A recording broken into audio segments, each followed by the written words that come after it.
Hello there, this is Cameron Morris from Arcade Academy, and the good folks at Wolfire are hard at work on their new, unannounced game, so they kindly asked us to tell you about some of the awesome features coming in the new Overgrowth 1.4 update. So sit back, relax, and enjoy.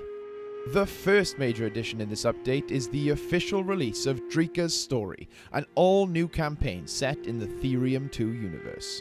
In this campaign, you'll follow both Drika as she travels to the land of Oran in search of refuge, and Folty, an Elysian aristocrat. Wait, Aristocat? An Elysian aristocrat assassin who seeks revenge on Drika for her crimes against his king. The journey of these two characters will take you to many varied locations, from a prestigious Elysian garden, to a harsh Oranian desert, to the beacon of hope that is the Steppes, and plenty more. All of which have received dramatic graphical updates along with new optional character interactions and dialogue.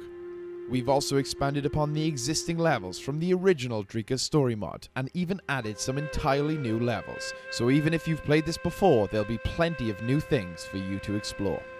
Drika's story now features multiple endings to various levels throughout the campaign based on the choices you make within them, as well as two totally different story ends. Which path will you choose? We've also added some new features to the editor. A lot of hidden character parameters have now been made available in the editor UI, giving you a lot more control over your characters and a lot more freedom to do with them as you wish.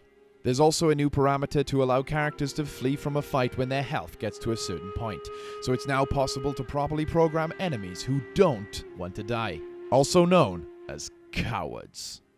Speaking of cowards, it's also now possible to edit the AI fear mechanics, granting you full control over which species is scared of which. Perhaps you'd like to create the world's most intimidating rat, or a wolf who really doesn't get the respect he deserves. The choice is now yours. Other improvements to the editor include a fix for the missing water sponge decal, which lets you clear snow and water from specific areas on both the ground and walls, allowing you to prevent unwanted weather effects from showing up in unintended areas while using the snow and rain level shaders. We are hoping by Overgrowth 1.5 we'll have figured out a way to implement this feature into real life, but so far we haven't had much luck. We've only covered a few of the bigger changes in this update, and there are plenty more you can read about in the full changelog linked in the description below. And if you run into any nasty old bugs while playing, please email them to bugs@wolfire.com so we can fix them up. And that's all we have for today. If you'd like to pick up Overgrowth for yourself along with a free copy of Receiver, then head to wolfire.com/purchase or find us on the Steam store.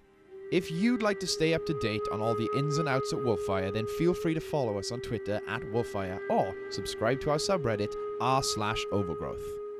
Thank you very much for watching. I've been Cameron Morris from Arcade Academy, and we hope you enjoy the update.